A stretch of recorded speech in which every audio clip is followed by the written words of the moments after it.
국가원로회 서신 201호. 올 안에 몰린 사자. 박지만의 동기로 육군사관학교 37기인 신원식은 별 3개를 달고 예편 후 광화문에서 태극기를 팔아 국회의원이 되었는데 유승민 캠프의 책사다. 해군사관학교 출신의 권세영은 1심회 사건을 개척하고 담당한 주무수사관으로 K키어아 설립 이래 대공 분야의 전설이었는데 지금은 청소부다. 아랍인 교수로 위장한 북한 직파간첩 일명 간수를 잡아낸 그는 엿새를 몰아 1심회의 결정적인 증거를 확보하고도 노무현 정권에서 1년여간 시간을 기다려야 했다. 당시 그 증거가 소멸될까 봐 마음을 졸였었는데 국장이 교체된 후 대선을 앞두고 더 지체하면 선거 기간을 넘기게 됨에 가능한 한 최적의 시점에서 수사는 시작되었다. 1심회 사건은 대상 인원이 많아서 3차로 나누어 수사할 계획이었다. 그러나 결국은 1차 5명만 수사를 하고 자수한 1명은 추가 수사를 하는 걸로 끝날 수밖에 없었다. 담당 과장이 청와대까지 불려갔다 온 후 그 결과 등 사건 브리핑도 당연히 현직 김승규 원장에게 해야 했으나 회신해버리고 내정자인 노무현의 후배 김만복으로 바뀌었다.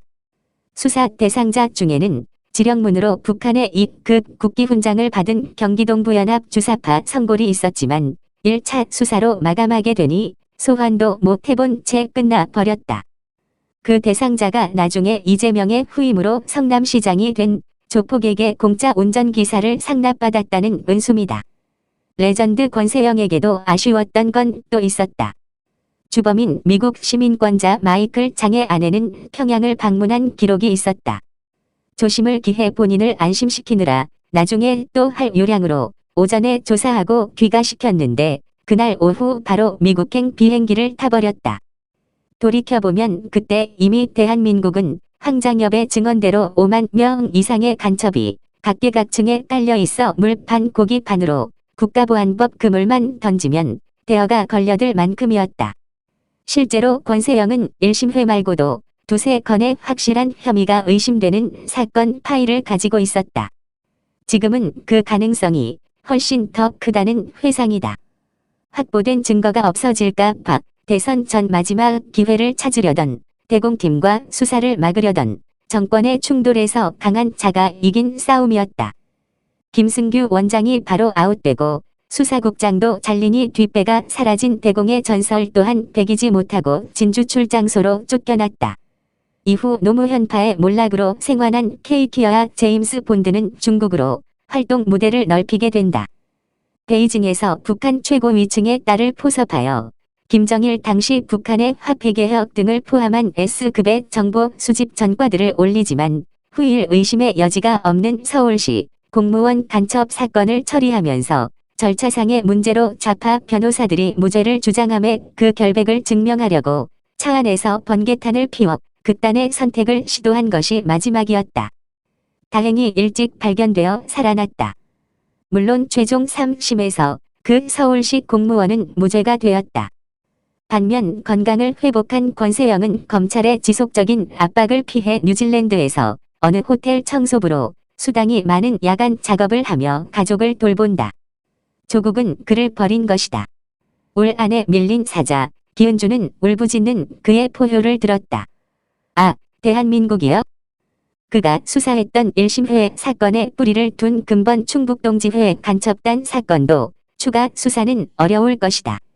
여론이 뒷받침되어야 하는 좌파 정권에서 그 여론을 조성할 국민들의 여력은 저 살기에도 빠듯하니 3명 구속에 1명 불구속 기소이면 간첩 대통령 밑에서 최선을 다한 거다. 그러나 경각심은 울렸지만 그로 인해 권세영처럼 울 안에 갇힐지도 모를 대공사자들에 대한 후환이 두렵다. 더군다나 박지원과 문재인 그리고 김정은은 소기의 목적을 달성했다. 열대가 평양 상공을 밤새껏 휘저어도 흔적 하나 없는 F-35A의 위협에서 김정은이 벗어났기 때문이다. 지난 3년간 연대급 훈련도 사라진 12분의 1 규모의 그나마 컴퓨터 그래픽 상의 모의전쟁 훈련에 공포의 스텔스기가 사라진 것이다. 물론 그 다음의 여정은 김정은의 위임에 의한 김여정의 심중에 이미 담겨 있다. 종전선언이다.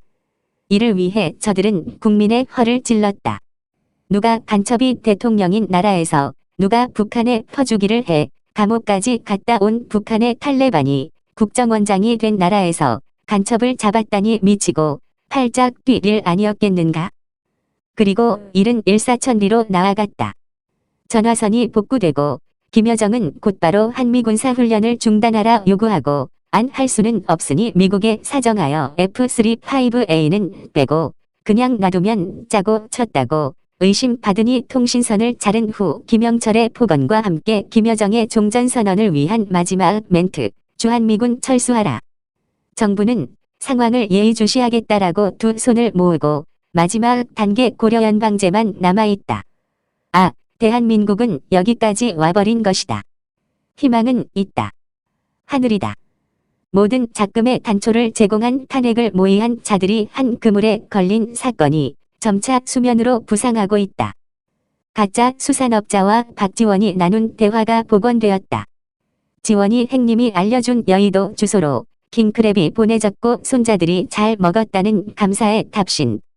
선거 때는 목포에서 만나기로 했다. 80이 넘은 김무성의 형이 미쳤다고 가짜 수산업자에게 80억을 투자하고 박영수 특검, 방자 홍준표, 야당 대표를 지낸 주호영은 무엇이며 조선일보 이동훈 논설위원회, 탄핵 찬성 주적들이 줄줄이 사탕이다. 무릇 너무 많은 돈은 혼자 쓰기에는 부담이 된다. 돈질을 잘하는 사기꾼들은 이를 간파하여 완급 조절도 잘한다. 보통은 500만 원 안팎, 그들 사이엔 신뢰를 쌓기에 적당한 금액이다. 소소한 선물 사주고 밥 사주고 호텔비 하고 바람 피우기 마침 좋은 액수다. 국보법에도 명시된 목적성 수행 같은 사업을 위한 일을 할 때는 그보다 훨씬 많은 거액이 오간다. 그 돈은 혼자 쓸 수 없다. 집으로 직행한다. 그 촘촘한 하늘의 그물 안에 탄핵 찬성파들이 걸려든 거니 우주의 법칙은 참으로 기기묘묘하다. 그들과 문재인은 관계가 없다. 셈통으로는 김정은이 임명한 박지원이다 보니 경찰이 발표하도록 내까려 둔다. 하늘은 순서를 정하는지도 모른다. 이때 우리의 할 일은 우리의 염원을 담아 우주의 에너지를 보태는 거다. 나는 가리로다 광화문에 하얀 모자에 까만 마스크 태극기 휘날리며 광화문에 가리로다. 2021년 8월 13일 올 안에 사자도 포효합니다. 이호근 방송